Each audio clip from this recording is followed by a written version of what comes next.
must have heard many times that a company has declared a dividend for its shareholders, which is nothing but a share of the profits the company made. But how and when are these dividends paid out?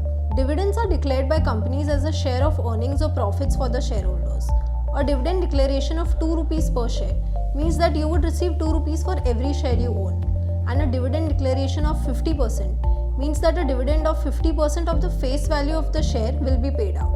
For example, if a share's face value is rupees 10 and a 50% dividend is declared, a dividend per share of rupees 5 is expected. The two major types of dividend are interim dividend and final dividend. A final dividend is the annual dividend announcement of the company that is declared based on the company's performance for that financial year and is usually non-cancellable unless there are some extreme circumstances. Most profitable and mature companies offer a final dividend to their shareholders.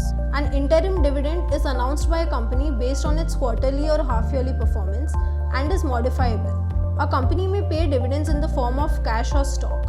In a cash dividend, outright cash is paid out, and in the case of stock dividends, a company may issue bonus stock to its shareholders. One should be aware of the 4 important dates when it comes to cash dividends. First, the dividend declaration date is the date when the company announces a dividend through the board of directors. Second, the date of record is when the company reviews shareholders for payment eligibility. Third, X date is the date before which an investor should be a shareholder in the company to avail a dividend. And finally, the payment date is when the company distributes dividends to its shareholders.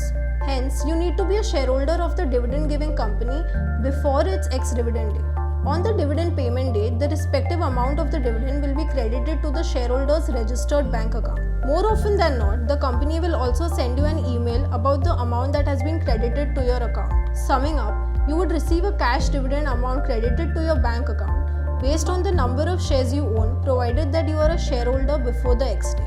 Note that if your total income including dividends is less than 2.5 lakhs, the dividends are not taxable, but a TDS of 10% is payable on a dividend of more than rupees 5,000. Hope this video answered your question. Please like, share and subscribe to Upsurge, and don't forget to press the bell icon to never miss an update.